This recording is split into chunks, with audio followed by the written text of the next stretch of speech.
Antes de abrirmos essa palavra de Deus, e o tema a gente já colocou para você, segunda chance sem coração mudado é mesmice. Eu sei que nós estamos num ano decisivo, num ano em que as pessoas vão se apaixonar muito na questão da política, para um lado ou para outro. Alguns vão até defender apaixonadamente aí os candidatos, né, por quem se interessa. Mas, acima de tudo, o nosso país está enfrentando um desafio muito grande. Há uma luta muito grande em cima da nossa nação, do nosso país. Não é à toa, né, que o nosso país, ele é considerado o celeiro do mundo. O Brasil vai alimentar o mundo todo. E há uma disputa muito grande exatamente em cima disso. Em cima do alimento, em cima da produção, em cima daquilo que o país produz. E nós precisamos orar muito. Precisamos orar pela nossa nação. Porque o que pode, na verdade, a solução para aquilo que quer destruir o nosso país, não é a política, porque nós estamos diante de uma luta espiritual, é uma luta por domínio, não é uma luta para governo, é uma luta para domínio. Então que você possa nas suas orações pedir a Deus para que Deus coloque a mão, para que Deus dê uma direção para essa nação, para que a pessoa que de repente receber essa missão, essa incumbência de dirigir esse país, que seja alguém do coração de Deus, porque a Bíblia diz que feliz é a nação cujo Deus é o Senhor. Então que nós possamos buscar muito em Deus, orar. Vamos parar com esse negócio de torcida por candidato A ou B, né? Nós já temos experiências nesse sentido. Então nós estaremos, eu peço a você que se ore muito para que Deus mova a sua mão sobre esse país, mova a sua mão sobre essa terra, porque há uma luta muito grande sobre a nossa nação, sobre esse país. Esse país é rico de todas as formas, esse país é cobiçado, as riquezas naturais desse país são disputadas. Então ore por esse país. Não entra nessa coisinha de joguinho político, disso e daquilo. Ore para que Deus realmente assuma esse governo. Iniciando a nossa ministração, eu me lembro, e alguns aqui vão se lembrar disso, a gente gostava muito, eu pelo menos gostava muito, de jogar paciência. Então pegar lá o baralho e ficar ali, já chamava paciência por causa disso, porque demorava até fazer ali as fileirinhas, né? E as cartas todas, uma preta, uma vermelha, até você descer, fazer tudo isso. A gente fazia isso às vezes para passar o tempo, para relaxar. Aqueles que não conhecem esse jogo, paciência, você joga ou até ganhar ou até ficar sem saída, o jogo te fecha. E você não consegue sair daquilo. E foi muito tempo assim. E quando chegava naquele ponto que o jogo te fechava, você tinha que juntar as cartas todas e começar de novo. Não tinha outra maneira. Depois vieram os computadores, vieram os aplicativos, jogos aí de celulares. Você tem paciência no computador, tem paciência no celular. E aí o que acabou acontecendo a partir daí? Eles criaram uma maneira de você desfazer o último movimento. Então de repente você fez uma jogada, não foi legal, você desfaz o movimento. E aí depois você desfaz a última jogada, desfaz a última, vai desfazendo quantos você quiser. Seja no computador, seja aí no celular. E aí esse botão desfazer, ele vai revertendo o último movimento que você fez. E você clica quantas vezes você quiser. E você vai desfazendo essa série de movimentos, até você poder pegar e fazer certinho, direitinho. E às vezes, fazendo escolhas diferentes, coisas diferentes, é possível você voltar o ponteiro do tempo e ganhar um jogo que você tinha perdido. Através desse botãozinho desfazer, você acaba muitas vezes chegando a esse ponto de ganhar um jogo que você já tinha perdido, já tinha sido fechado. E a gente precisa parar para pensar em como seria a nossa vida se a nossa vida também tivesse esse botãozinho desfazer. Como seria a nossa vida se tivesse um botão que a gente apertasse, desfizesse decisões que a gente tomou, coisas que a gente fez? Como seria se a vida tivesse esse botãozinho desfazer? Quando você fizesse ou falasse algo do qual você se arrepende, seria tão fácil simplesmente apertar esse botão e voltar atrás, seria tão fácil. E às vezes olhar anos atrás, falar, não, eu vou apertar esse botão e vou desfazer uma decisão que eu tomei há 10 anos atrás, há 15 anos atrás, há 17 anos atrás. Como seria a vida se de repente a gente pudesse fazer isso? Ou seja, eu desfaço tudo e vou tentar novamente, vou começar de novo. falei alguma coisa idiota que não deveria ter falado, aperta o botãozinho de desfazer e o tempo volta, e é como se eu não tivesse falado nada daquilo, não feito nada. Postou alguma coisa online, e hoje o pessoal que trabalha, você que trabalha na sua empresa, as empresas hoje, elas, querendo ou não, elas dão uma passeada nas suas redes sociais. E aí de repente você vai postar alguma coisa numa rede social aí, que a sua empresa, o seu patrão não gostou muito, e alguém vai ligar para você e falar: ó, a chefia aí viu aquele negócio que você postou na rede social, os caras estão bravos com você. Como seria bom, né, se você pudesse simplesmente você apaga, você desfaz aquilo. Você olha para trás e você olha para o seu casamento e você vê tantas coisas que aconteceram, e a tua vontade na verdade era apertar esse botãozinho de desfazer e voltar atrás e fazer tudo diferente, tudo de uma maneira diferente. Coisas que prejudicaram o seu casamento, decisões que você não deveria ter tomado e tomou, decisões também que você deveria ter falado não e falou sim. Você voltaria no tempo, arrependeu-se. Às vezes você olha para sua casa, para sua família, para os seus filhos, e a maneira que você foi lidando com a sua família, seus filhos, você fala: gente, isso aqui eu não deveria nunca ter feito, mas eu fiz. E aí esse botãozinho desfazer, você iria lá nesse botão desfazer e você simplesmente voltaria no tempo e desfaria. É lógico que você já sabe, eu não preciso dizer que na vida não tem um botão desfazer. Uma vez que você falou alguma coisa, a palavra não volta para dentro da sua boca mais. Você falou. Machucou alguém, machucou. O que você fez está feito, não volta atrás mais. Não tem botão desfazer na vida. Erros que a gente cometeu, não importa se foi ontem, se foi há 5 anos atrás, já aconteceram. Não existe esse botão desfazer na vida. Deus, Ele também não é o Deus que desfaz. E aqui a gente inicia o nosso raciocínio de hoje. Deus não é um Deus que desfaz as coisas. Ele é um Deus que te dá segundas chances. Ele é um Deus que te dá segundas oportunidades. Mas Deus não desfaz. Aquilo que foi feito, foi feito. E agora a gente começa a falar sobre um Deus que te dá segundas chances. É um Deus que te dá segundas oportunidades. Por exemplo, Jonas, ele teve uma segunda oportunidade para pregar em Nínive. Na primeira vez ele pisou na bola feio e aquela coisa toda, e vem a segunda oportunidade para pregar em Nínive. Sansão teve uma segunda oportunidade de finalmente honrar o Deus que servia, o chamado que teve, mesmo que tivesse que morrer por isso, mas ele teve uma segunda oportunidade, uma segunda chance de usar sua força para lutar contra os filisteus. Pedro teve uma segunda chance, teve sim. Pedro teve uma segunda chance de confessar Jesus, mesmo depois dele ter anunciado que não conhecia, mesmo depois dele ter traído, mesmo depois dele falar: eu não conheço esse cara. Ele teve uma segunda chance. O livro de Jeremias, lá em Lamentações, que é de autoria de Jeremias também, Lamentações capítulo 3, versículos 22 e 23, a Bíblia diz assim: graças ao grande amor do Senhor é que não somos consumidos, pois as suas misericórdias são inesgotáveis, renovam-se cada manhã, grande é a tua fidelidade. O que nós entendemos nessa passagem é que Deus é um Deus de segundas oportunidades. Deus é um Deus de segundas chances. Deus é um Deus que nos dá oportunidades, segundas chances, terceiras, quartas, quantas forem necessárias. A história de José, que muita gente conhece, aquele jovenzinho José, que os irmãos ficaram enciumados, jogaram ele lá num poço, numa cisterna, e aí um queria matar, mas o outro veio e falou: não vamos matar não, vamos vender ele lá para o Egito. E aí venderam para o Egito. Depois eles vão lá, matam o animal, pega a túnica que Jacó tinha dado para José, molha no sangue do animal, e eles vão lá e falam para o pai deles: olha, um animal pegou ele morreu. Essa história as pessoas já conhecem. Mas a parte dessa história que hoje Deus quer falar comigo, com você, é a história sobre segundas chances. É a história na vida de José sobre segundas chances. Ali na época havia uma fome muito grande, e a fome atinge a família de Jacó lá em Canaã. José era filho de Jacó. Estava em Canaã e vem uma fome sobre toda a terra. E aí nós pegamos essa história no capítulo 42 de Gênesis, os versículos de 1 a 4, a Bíblia diz assim: quando Jacó soube que no Egito havia trigo, disse a seus filhos: por que estão aí olhando uns para os outros? Disse ainda: ouvi dizer que há trigo no Egito, desçam até lá e comprem trigo para nós, para que possamos continuar vivos e não morramos de fome.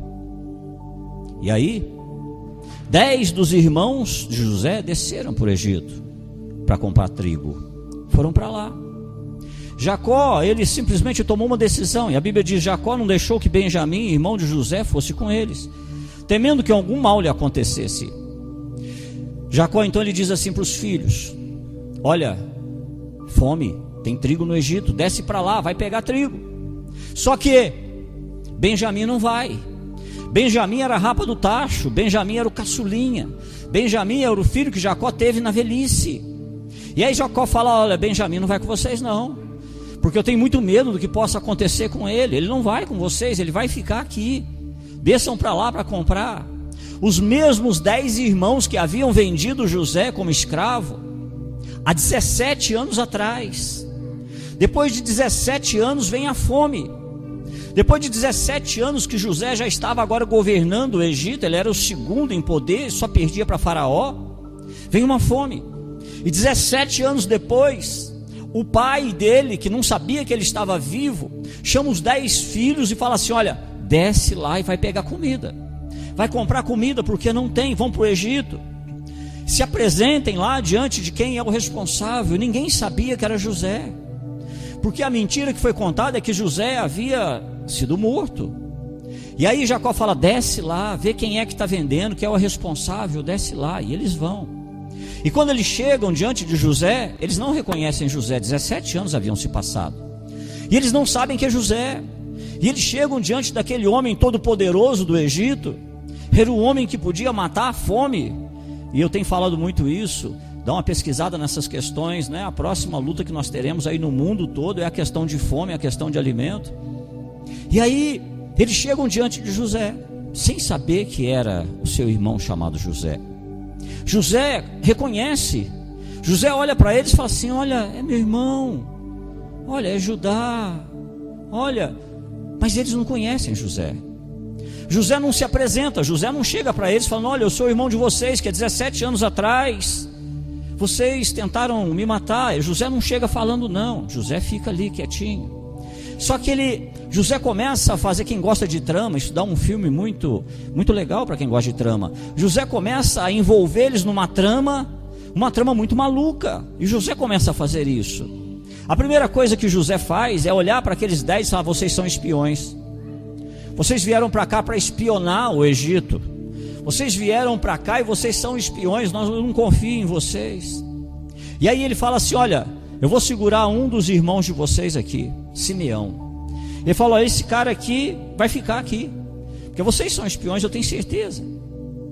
Vamos fazer o seguinte: vocês vão voltar. E ali havia toda uma outra questão. E aí ele fala: vocês vão lá para a casa do pai de vocês, esse aqui vai ficar. A história que vocês contaram aí, de fome, de irmão e tudo mais, vocês vão lá para a casa do pai de vocês então, e vai pegar o irmão mais novo de vocês e vai trazer. Esse aqui fica. Quando vocês trouxerem o irmão mais novo, aí a gente conversa de novo. E aí então, eles precisavam ir. E aí, quando eles estão saindo para voltar, José manda que se encha as sacolas deles com os grãos, com o trigo, com o alimento. O dinheiro que eles haviam usado para pagar o alimento, José coloca de novo nas sacolas. Primeiro José acusa, depois José abençoa. Com o tempo passou, a comida acabou. Aquilo que eles haviam comprado foi consumido. A terra havia uma fome muito grande. A comida acaba. E eles terão que voltar para o Egito para comprar mais comida. E dessa vez eles sabem que a condição era: tragam um filho mais novo. E o filho mais novo se chamava Benjamim. Era o caçulinha, a rapa do tacho, é aquele que Jacó havia falado: esse não. Porque Jacó, uma das esposas que ele mais amava, se chamava Raquel. E Raquel deu a ele 2 filhos, José e Benjamim. José, contaram para Jacó que ele havia sido morto, sobrou Benjamim. E agora, para descer para o Egito, para matar a fome, para comprar alimento, eles teriam que descer e levar Benjamim, que era o caçula, que era aquele que Jacó tinha todo cuidado com ele. Eles teriam que levar Benjamim, para provar que eles não eram espiões. E aí eles descem. Lá José os trata bem. Mas quando eles vão sair de novo, José vai lá e coloca uma taça de prata na bolsa de Benjamim, do mais novo. Eles chegam, falam com José, tudo bem, compraram. E na hora que está indo embora, José chama lá alguém da sua guarda, alguém que trabalhava para ele, e fala assim, ó, pega essa taça aqui, coloca na sacola de Benjamim, o mais novo. Coloca essa taça de prata lá na bolsa de Benjamim. E aí quando eles estão no caminho já para voltar para casa, José então manda os seus soldados alcançar os 10 irmãos e revistar as suas sacolas, as suas malas que estavam ali, e encontrar a taça de prata que estava na bolsa de Benjamim, trazer de volta Benjamim para ficar ali diante dele. José, a gente para pensar por que José vai fazendo isso com os irmãos. Por que José logo de cara já não falou, olha, eu sou o teu irmão José, eu sou teu irmão que você tentou prejudicar e olha a posição que eu estou hoje, isso vai acontecer lá para frente. Mas agora não, agora ele não fala. Alguns pensam que isso significa que José ainda estava meio amargo com o que seus irmãos haviam feito com ele. Mas não é bem isso que está acontecendo aqui não. É toda uma questão de segunda chances. Você vai entender muito o que José estava fazendo aqui. Deus, Ele não nos dá um botão de desfazer na vida. O que você fez está feito. O que você falou está falado. As decisões que você tomou, sejam certas ou erradas, foram tomadas. Não se volta. Não tem esse botãozinho de desfazer. Mas muitas vezes Deus nos dá a chance de refazer. Deus nos dá a chance de refazer, a oportunidade de refazer. E José está dando aos seus irmãos a oportunidade de refazer o que eles fizeram um dia, mas fazer escolhas diferentes. José, ele dá aos seus irmãos a chance de refazer o caminho que um dia eles haviam percorrido e que terminou em inveja. E José começa a trabalhar para dar para eles a oportunidade de refazer toda essa história, e a partir daí que essa história não termine nem em inveja, nem em morte. A oportunidade de refazer, fazer escolhas diferentes a partir daí. Ainda em Gênesis capítulo 43, versículos de 29 a 34, a Bíblia diz assim: olhando ao redor e vendo seu irmão Benjamim, filho de sua mãe, José perguntou: é este o irmão caçula de quem me falaram? E acrescentou: Deus lhe conceda graça, meu filho. Profundamente emocionado por causa de seu irmão, José apressou-se em sair à procura de um lugar para chorar, e entrando no seu quarto chorou. Depois de lavar o rosto, saiu, controlando-se, disse: sirvam a comida. Serviram a ele em separado dos seus irmãos, e também dos egípcios que comiam com ele, porque os egípcios não podiam comer com os hebreus, porque isso era sacrilégio para eles. Seus irmãos foram colocados à mesa perante ele por ordem de idade, do mais velho para o mais moço, para o mais novo. E eles ficavam olhando um para o outro sobre o que era aquilo. A gente agora está sentado na mesa desse cara que é o cara mais poderoso do Egito. O que ele vai fazer? O que está acontecendo? E aí veio a comida. E aí mandou servir a comida, começaram a servir a comida. A comida que José comia, a comida da mesa de José. Mas José, ele falou assim: olha, para Benjamim 5 vezes mais. O prato de Benjamim 5 vezes mais. Era 5 vezes, a porção de Benjamim era 5 vezes maior que a dos outros. Eles festejaram, beberam à vontade, passaram aquele dia. Lá em Gênesis 37, não precisa ir não, nós podemos ver que os 10 irmãos, eles odiavam José. Eles tinham inveja dele. José era o primeiro dos 2 filhos nascidos de Raquel, a esposa que José mais amava, Raquel. Então Jacó, ele amava demais esse filho chamado José, amava mais que os outros filhos. Ele tinha um carinho muito especial por José, ele gostava de José. E os irmãos viram como que o pai tratava José, como é que o pai favorecia José, como é que o pai passava a mão na cabeça de José. Quem tem irmãos aí sabe que rola ciúme mesmo entre irmãos, tem ciúme. Geralmente os mais velhos falam assim: nossa, eu apanhava pra caramba, minha mãe me batia, você é o caçula, você fazia uma bagunça danada, você nunca apanhava, você nunca ficava de castigo. Rola um certo ciúminho entre irmãos, isso tem. E aí José, ele tinha mesmo uma deferência, ele gostava demais. Jacó gostava mais de José, gostava demais. E ele dava um tratamento muito extravagante, muito especial. Chegou ao ponto dele fazer uma túnica colorida, que era uma coisa muito cara. E ele faz uma túnica colorida e ele dá para José. E os 10 olhando aquilo. E os 10 falando: não, o pai só gosta de José. Olha aí, ó, o pai só faz as coisas boas para José, mais nada. A palavra que melhor descreve o que os irmãos de José sentiam era inveja. A inveja é o desejo de ter alguma coisa que os outros têm, ou a vontade de querer viver a vida que os outros vivem. A inveja e a cobiça são irmãs gêmeas, elas sempre andam juntas. A inveja e a cobiça sempre vão andar juntas, são inseparáveis. Nós vemos a inveja devorando esses irmãos há 17 anos atrás. Isso aqui, essa historinha que a gente está contando, acontece 17 anos antes. Eles não queriam o casaco, eles não queriam a túnica que era toda especial, que Jacó tinha dado a José, não. Eles simplesmente não queriam que José tivesse a túnica. Eles não queriam os sonhos que Deus havia dado a José, eles queriam matar o sonhador. E tem gente que é assim, irmão. Tem gente que quer matar teu sonho.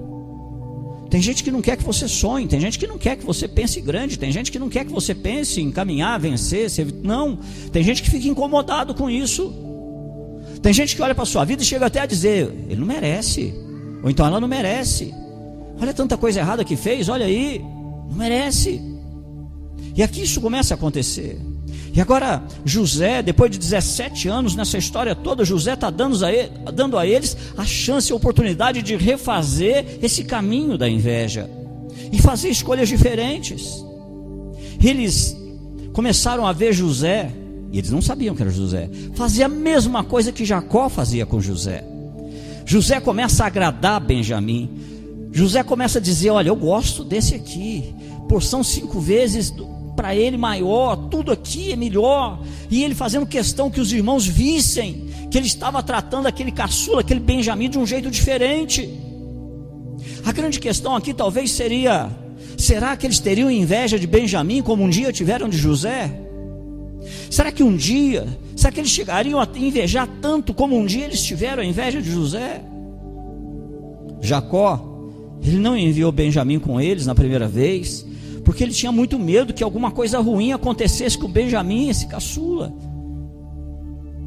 E aí, quando a gente vai parando para pensar sobre isso, será que no coração deles, lá de 17 anos atrás, aquela ciumeira danada, por que o pai tratava melhor aquele filho?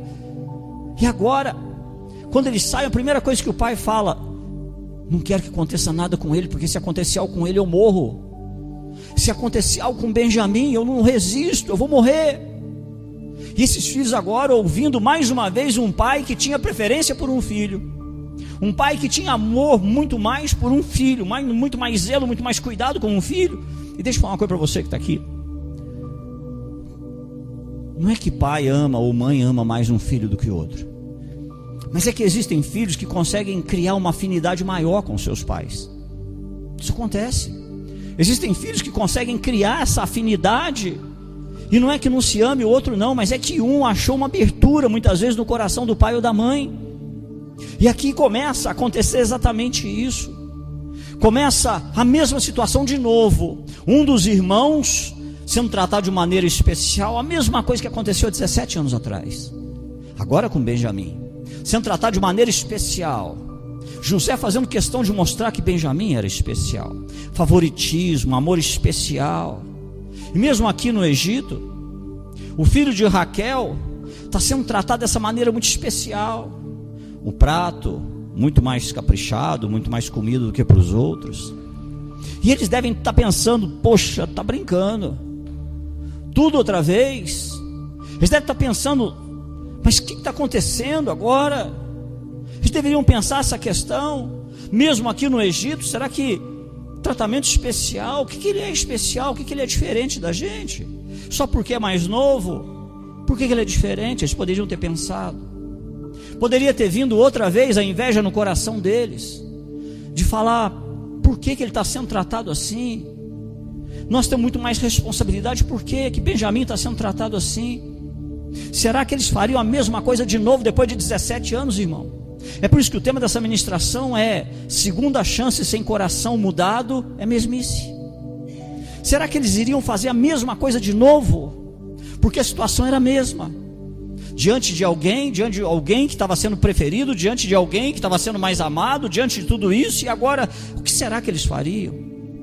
José também lhes dá a chance de refazer a traição, fazer escolhas diferentes. No capítulo 44 de Gênesis, versículos de 1 a 5, a Bíblia diz assim: José deu as seguintes ordens ao administrador da sua casa: encha as bagagens desses homens com todo o mantimento que puderem carregar, e coloque a prata de cada um na boca da sua bagagem. Depois coloque a minha taça de prata, na boca da bagagem do caçula, juntamente com a prata paga pelo trigo. E ele fez tudo conforme as ordens de José. Assim que despontou a manhã, despediram os homens com os seus jumentos.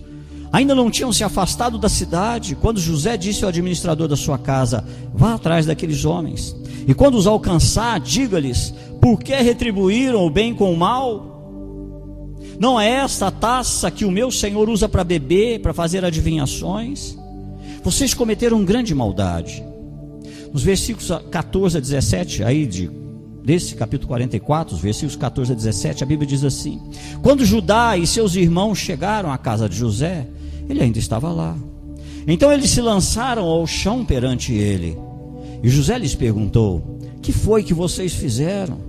Vocês não sabem que um homem como eu tem poder para adivinhar? Respondeu Judá: o que diremos ao meu senhor? Que podemos falar? Como podemos provar nossa inocência? Deus trouxe à luz a culpa dos teus servos. Agora somos escravos do meu senhor, como também aquele que foi encontrado com a taça. Disse, porém, José: longe de mim fazer tal coisa. Somente aquele que foi encontrado com a taça será meu escravo. Os demais podem voltar em paz para a casa do seu pai. Foram lá, pegaram. Os soldados trouxeram de volta. E agora José, ele fala assim: eu não quero que vocês fiquem. Só aquele que foi encontrado a taça, aquele que roubou a taça, vai ficar como escravo. E era o mais novo, e José tinha feito isso. E ele fala para todo mundo: ó, vai embora, vai para casa do pai de vocês. Deixa o mais novo aqui, porque a minha taça estava na sacola dele, então ele vai ficar aqui como escravo. E essa era a situação. 17 anos antes, eles venderam e abandonaram José como escravo por 20 ciclos de prata. E agora, em cima de uma taça de prata, José diz a eles: Benjamim sozinho vai ser meu escravo. Voltem para a casa do pai de vocês. Vai em paz. Vocês estão liberados. Vai embora. Deixa o seu irmão aqui. A vida de vocês vai ser muito tranquila. A comida está aí, está tudo tranquilo. Mas deixa o irmão de vocês aqui. Ele vai ficar aqui. A questão agora é: eles trairão, abandonarão o outro filho favorito de Jacó, porque agora era o outro filho favorito de Jacó, por uma taça de prata. Venderam José por 20 ciclos de prata, e agora era uma taça de prata. E agora deixariam o irmão mais novo e iriam, porque agora tem comida, a gente pode viver, ou eles irão fazer de uma maneira diferente do que fizeram há 17 anos atrás? Deus não dá um botão de desfazer na vida, irmão, mas Deus sempre vai nos dar chances de refazer os caminhos tortuosos que nós andamos. Deus sempre vai dar oportunidade de refazer caminhos, mas muitas vezes segundas chances não são suficientes. Eu vejo pessoas orando por novas oportunidades, novas chances, mas novas chances, novas oportunidades não são suficientes. Muitas vezes refazer também não é suficiente para a gente acertar. Segunda oportunidade, olha, eu estou dizendo porque tem pessoas que já receberam segunda, terceira, quarta, quinta, sexta, sétima, e está fazendo as coisas erradas do mesmo jeito. Não está tendo sabedoria da mesma forma, da mesma maneira. Aqui tem gente que sabe disso. Começou um caminho e está a mesma coisa, vai indo para o mesmo caminho outra vez. Precisamos de mais do que uma segunda chance. Precisamos, na verdade, de um coração transformado, de um coração mudado. Segundas chances exigem coração transformado. Você já tentou sair de uma situação que você não gosta? De uma situação que aconteceu e você não gostou, mas você vai parar para pensar e daqui a pouco você vai estar na mesma situação de novo, outra vez, em pouco tempo, é questão de tempo. Por exemplo, você saiu do seu emprego porque teu patrão era chato demais, era enjoado demais, ou porque o pessoal que trabalhava lá não dava para trabalhar com aquela galera, e aí você saiu do seu trabalho por causa disso, porque você estava ficando louco. Eu aconselho pessoas a falar: pastor, meu trabalho está me deixando louco. eu estou ficando estressado, eu não estou aguentando aquilo, eu vou sair, não tem jeito, eu vou pedir para sair. Sai, e a pessoa sai. E aí ele arruma outro emprego. Sabe o que acontece no outro trabalho? Ele vai descobrir que é questão de tempo. O próximo chefe dele vai pegar no pé dele de um jeito diferente, mas vai pegar no pé. Ele vai descobrir que lá dentro tem traíra do mesmo jeito como tem em qualquer lugar onde você for trabalhar. Lá dentro tem gente que vai querer te prejudicar da mesma maneira que havia lá no emprego anterior. Vai ser questão de tempo. Todo lugar, quando você chega, é lua de mel. Passado 2, 3, 4 meses, todo mundo começa a pôr a garrinha de fora. E aí você vai olhar para aquilo e falar: meu Deus do céu, eu só troquei de problema, eu só troquei de endereço, eu saí de um emprego e vim para outro para começar isso. Você olha para a sua vida financeira, que está complicada, você quer consertar a tua vida, e você ora para Deus, e você pede para Deus, mas aí você vai tomando decisões que você não consegue às vezes segurar o desejo de ter, de possuir, e você vai se endividando cada vez mais. Talvez você esteja considerando uma mudança para outra cidade, ou para um outro lugar, achando que isso vai ser um recomeço. Você olha para a sua vida e fala: não, eu preciso desacelerar as coisas, nossa, está muito corrida a minha vida, eu preciso tirar o pé do acelerador, eu preciso colocar Deus em primeiro lugar, eu preciso colocar mais a minha família, ter mais tempo com a minha família, eu preciso fazer da minha família a prioridade na minha vida, eu tenho que colocar as coisas de volta nos trilhos. Olha aí, eu olho para o meu filho, olho para minha filha, olha aí, 16, 17 anos, 20 e tantos anos, e você fala: não, eu tenho que organizar, eu tenho que ajustar.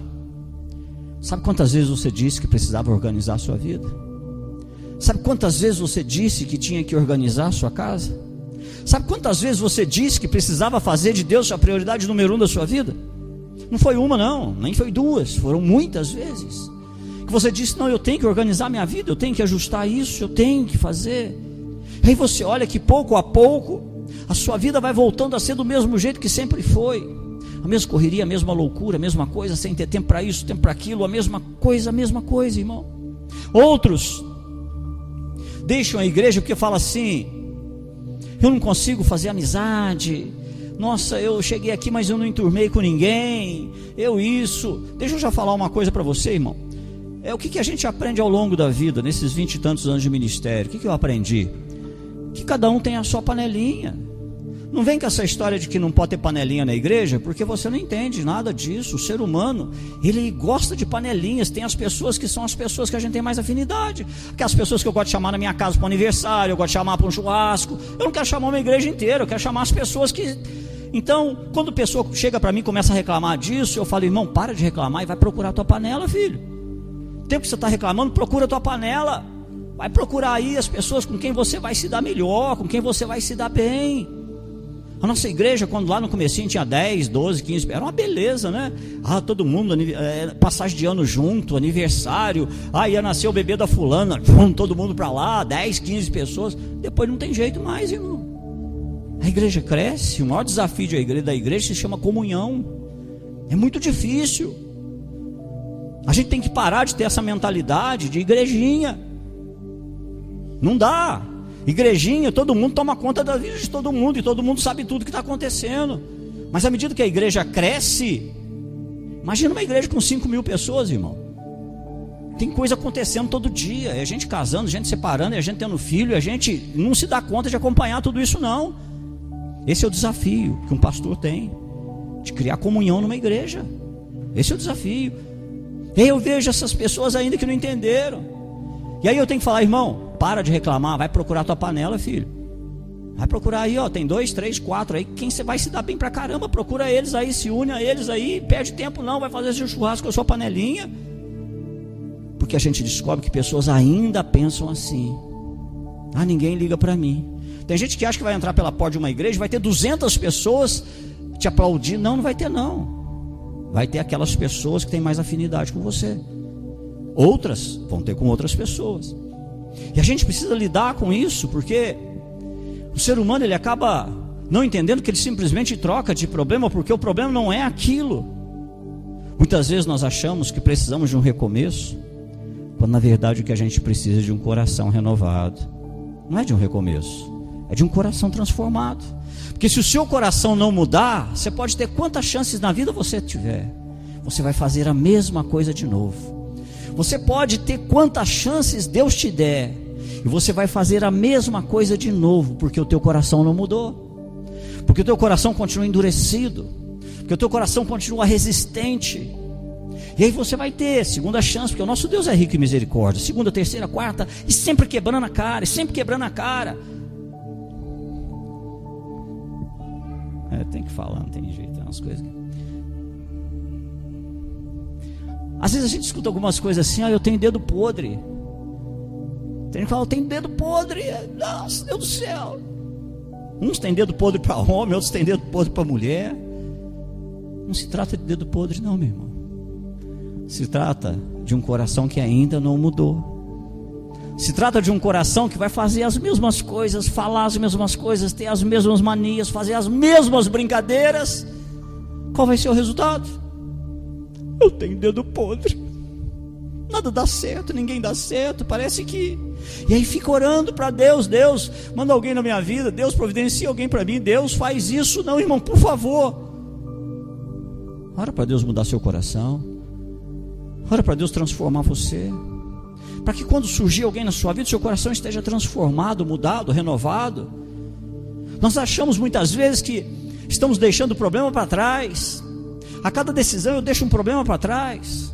Eu mudo meu casamento, eu me separo, deixei um problema para trás. Eu saio do meu emprego, deixei um problema para trás. A gente pensa assim, irmão: eu saio da minha igreja, deixei um problema para trás. Só que na verdade o problema nunca fica para trás, porque o problema está dentro de nós, é o nosso coração. Esse problema vai nos acompanhar para onde a gente for, é o nosso coração. O problema somos nós. Deus não está interessado em mudar a circunstância, guarda muito isso. Deus pode fazer assim, aliás, até muito para Deus, nem disso precisa. Deus pode mudar qualquer circunstância, mas um coração, Deus trabalha no convencimento. Um coração Deus convence, coisas Deus muda, corações Deus convence. Isso significa que às vezes leva tempo. Teu coração fechado, endurecido, Deus falando, Espírito Santo falando, isso vai 1 mês, 2 meses, 1 ano, 10 anos, e você guardando mágoa, guardando rancor, e você daquele jeito, e Deus trabalhando. Isso tudo porque a gente não entendeu, irmão, que para onde a gente for, se o nosso coração estiver da mesma maneira, o problema vai com a gente. Para onde a gente for, se o nosso coração ainda não mudou, a situação vai com a gente. Deus quer mudar o nosso coração, quer sim, para que a gente possa enfrentar a mesma situação como um homem ou uma mulher totalmente diferente. Eu lido aqui com aconselhamentos, e às vezes eu vejo as mesmas situações acontecendo na vida das pessoas, só muda os nomes, é a mesma situação. E o que interessa para Deus? Você vai enfrentar de um jeito diferente agora? Ou vai fazer do mesmo jeito, vai ser a mesma coisa, vai agir, vai falar? José quer testar seus irmãos, para ver se eles são os mesmos homens, os mesmos irmãos de 17 anos atrás. Mas eles não são, eles mudaram. 17 anos foi um tempo que trabalhou no coração dos irmãos de José. Gênesis 44, 18 a 20.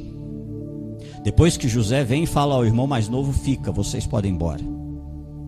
Então Judá dirigiu-se a ele, dizendo: por favor, meu senhor, permite-me dizer-te uma palavra. Não se acenda a tua ira contra o teu servo, embora seja igual ao próprio faraó. Meu senhor perguntou a esse seu servo se ainda tínhamos pai e algum outro irmão. E nós respondemos: temos um pai idoso, cujo filho caçula nasceu-lhe na sua velhice. O irmão deste já morreu, e ele é o único filho da mesma mãe que restou. E seu pai o ama muito.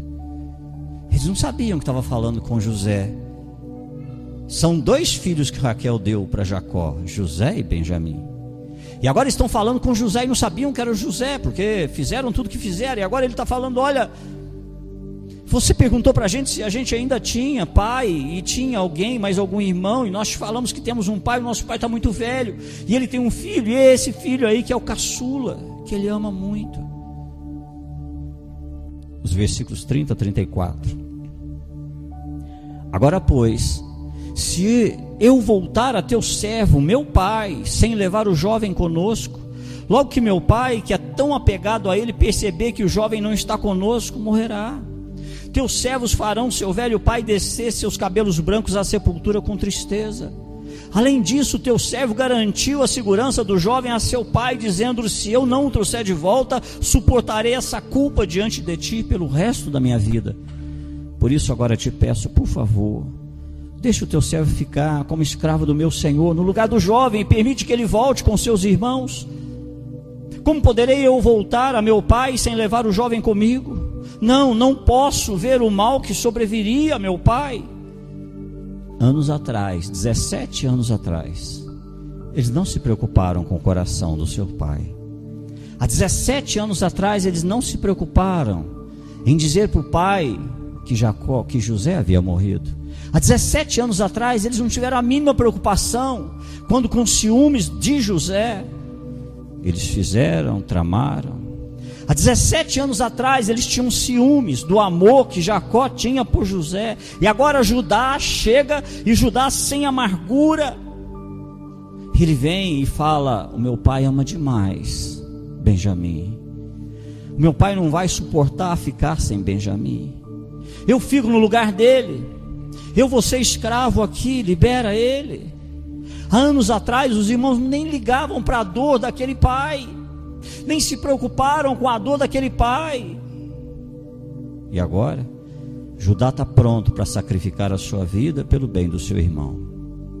José lhes deu uma segunda chance, mas Deus deu àqueles irmãos um coração transformado. Levou 17 anos. Foram 17 anos para Deus trabalhar para chegar nessa situação e haver um coração transformado. Irmão, você precisa de mais do que uma segunda chance na vida. Nós precisamos de um coração mudado. Precisamos muito mais do que as misericórdias, novas misericórdias de Deus. Precisamos de um novo coração. Às vezes a gente se pergunta algumas coisas.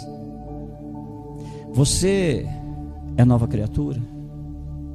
Você acha que você é nova criatura só porque parou de beber, de fumar? Só por isso? E o teu coração? Ainda guarda mágoa, rancor? O teu coração ainda não consegue esquecer algumas coisas que fizeram para você, que te machucaram muito?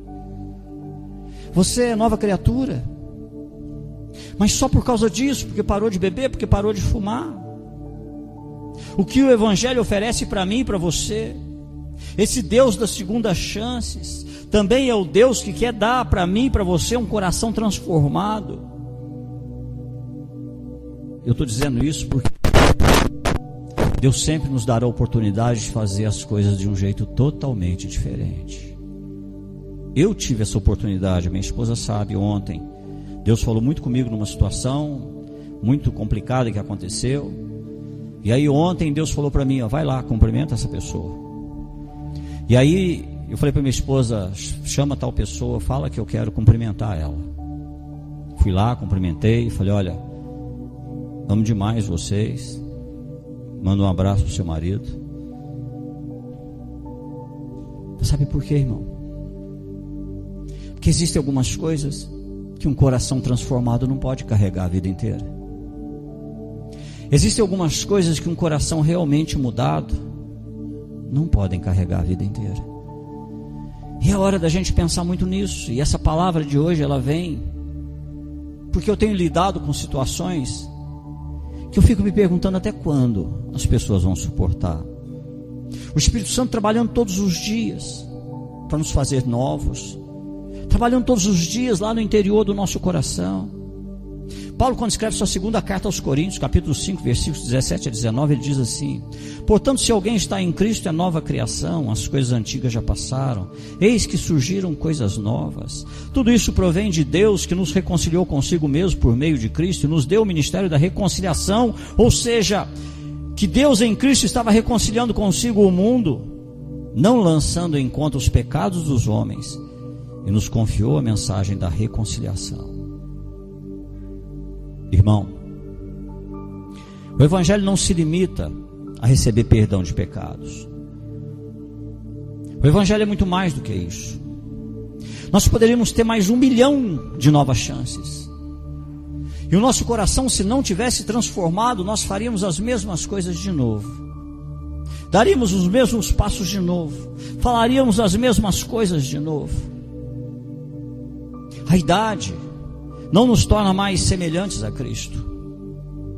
Já foi o tempo que a gente olhava para alguém de idade e falava: nossa, a pessoa é sábia. Já foi o tempo. Hoje não é assim mais. A experiência também não nos torna semelhantes a Cristo. O Espírito Santo trabalha no nosso coração para que o nosso coração seja a cada dia mais parecido com o coração de Cristo. Às vezes a gente canta algumas músicas em igreja, por exemplo, dá-me um coração igual ao teu. Para quê? Você realmente quer? Você está disposto a esquecer tudo de mal que fizeram para você? Você está disposto a apertar a mão de certas pessoas de novo? Isso não quer dizer que você concorda com elas. Só quer dizer que, apesar de não concordar, você as ama em Cristo Jesus. E você as ama com o amor que Deus derramou no seu coração. Você é capaz de fazer isso? Realmente Deus tem trabalhado profundamente no seu coração para te transformar mais semelhante a Cristo? Ou você acha que é só não beber, não fumar, não adulterar? Se nós orarmos por uma segunda chance, mas endurecemos os nossos corações para a obra do Espírito Santo, nós vamos ficar dando volta na mesma montanha durante toda a nossa vida. Vai ser a vida inteira dando volta na mesma montanha, porque o nosso coração não se abre. E olha, o lugar de corações mais endurecidos que eu tenho visto é dentro da igreja. Como tem corações endurecidos.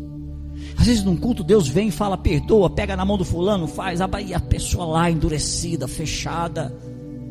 O Espírito Santo querendo trabalhar naquele momento, e não tem explicação para quando o Espírito Santo quer trabalhar, não tem explicação para o que ele quer fazer. E a pessoa se fecha, ela retrai, ela segura. Às vezes eu converso com algumas pessoas e falo assim: pastor, eu acho que não era o momento. Qual vai ser o momento, irmão?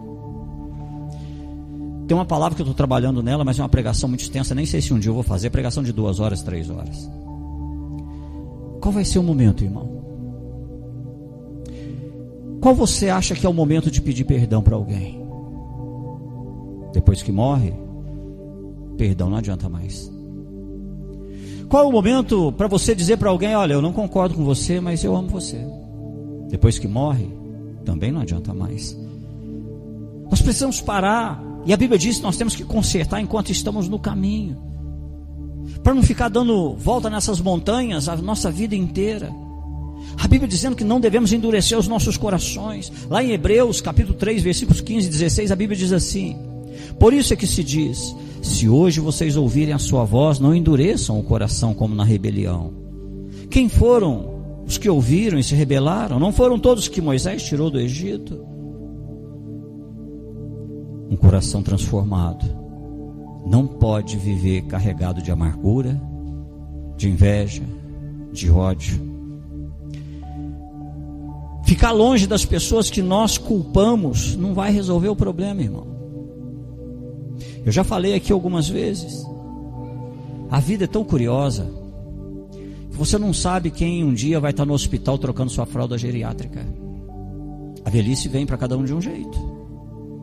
E a ironia da vida é que às vezes a pessoa que durante toda a vida nunca conversou com você e nem você com ela, às vezes vai ser ela que vai cuidar de você daquele hospital.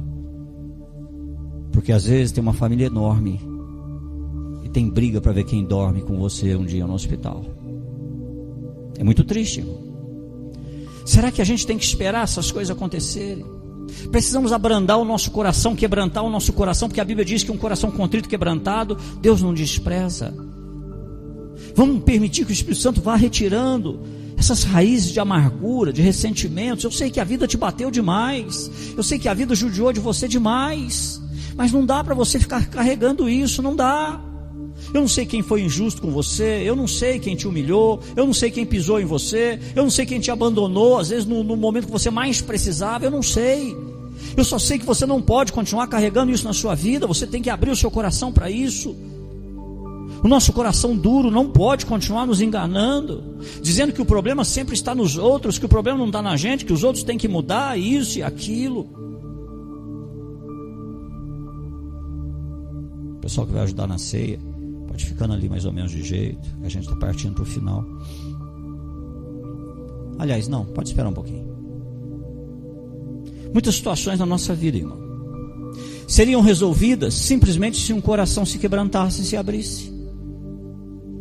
Situações na nossa vida muitas vezes não exigiriam pedido de desculpa e nem perdão. Algumas situações na nossa vida simplesmente se resolveriam se a gente chegasse e falasse: não, eu gosto demais de você. Pronto. Sem desculpa, sem perdão. Conta-se que há muito tempo atrás um jornal fez uma pergunta para um sujeito muito famoso chamado G.K. Chesterton. E esse jornal estava fazendo uma enquete dizendo assim: o que há de errado no mundo? E esse pastor britânico, ele respondeu assim: prezados senhores, o problema do mundo sou eu, é o meu coração e o seu. E hoje Deus está aqui para dizer isso para você. Será que você quer exatamente o que Davi um dia quis? Salmo 51, versículos 1 e 2. Tem misericórdia de mim, ó Deus, por teu amor, por tua grande compaixão, apaga as minhas transgressões. Leva-me toda a minha culpa e purifica-me de todo pecado. Davi ora, mas ele continua, no versículo 10 ele diz assim: cria em mim um coração puro, ó Deus, e renova dentro de mim um espírito estável. Você precisa das duas coisas na sua vida: novas oportunidades, mas também um coração novo. Vamos colocar de pé, nós vamos orar.